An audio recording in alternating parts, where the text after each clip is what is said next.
Assalamualaikum warahmatullahi wabarakatuh. Alhamdulillahirabbil alamin wassalatu wassalamu ala Rasulillah wa ala alihi wa ashabihi wa mawallah la haula wala quwata illa billah ma ba'd.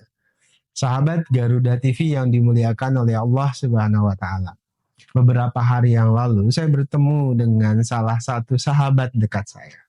Sahabat saya ini baru pulang dari Jepang setelah belajar lama sekali di Jepang hampir 10 tahun, kemudian dia bercerita kepada saya.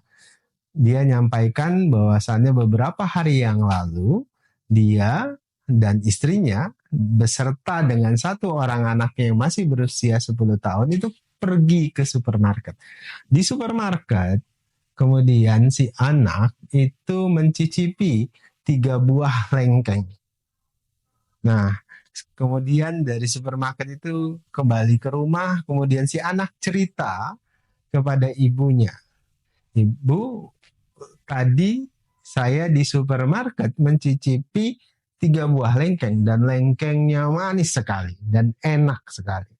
Kemudian si ibu pun jawab, ya tadinya ibu mau beli lengkeng tersebut. Namun ternyata sangat mahal. Sehingga ibu tidak jadi membeli lengkeng tersebut. Si anak kaget luar biasa. Dia nyampe, oh iya lengkeng itu untuk dijual. Bukan untuk dicicipi. Karena banyak orang itu mencicipi lengkeng di sekitar situ. Kata si anak. Dia kaget luar biasa. Kenapa? Karena dia merasa sudah memakan 3 buah lengkeng tanpa izin dari pemilik atau penjaga di supermarket itu. Sehingga dia menangis, dia minta agar bisa kembali ke supermarket itu dan menyampaikan bahwasannya dia sudah memakan 3 lengkeng itu. Akhirnya teman saya ini bawa anaknya ke supermarket untuk sekedar menyampaikan bahwasannya si anak atau anak itu menyampaikan langsung bahwasannya dia sudah makan 3 lengkeng. Apakah dia harus membayar atau bagaimana? Dari cerita ini, saya ingin menyampaikan beberapa hal. Hal pertama adalah ada standar moral yang tinggi sekali itu di anak sahabat saya. Dan standar moral yang tinggi ini adalah modalitas yang sangat berharga sebagai pemimpin, sebagai anak bangsa, sebagai muslim sejati. Kenapa begitu? Standar moral yang tinggi itu akan menghadirkan keluarga yang kuat, peradaban bangsa dan dunia yang maju.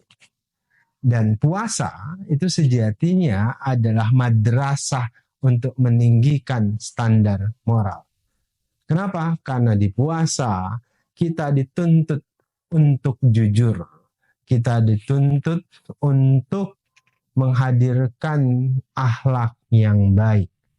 Dan itulah kesejatian Islam. Islam, setiap ibadah yang diperintahkan Islam, baik itu sholat, haji, zakat, dan semuanya, itu ujung dari semua ibadah itu adalah menghadirkan akhlak yang baik, menghadirkan moral yang tinggi. Itulah kenapa ada hadis menyatakan innama bu'istu liutamima makarimal akhlak. Rasul itu diutus untuk menyempurnakan akhlak. Nah, Ramadan itu adalah momentum bagaimana kita meninggikan dan memperbaiki akhlak kita, moral kita sebagai seorang muslim.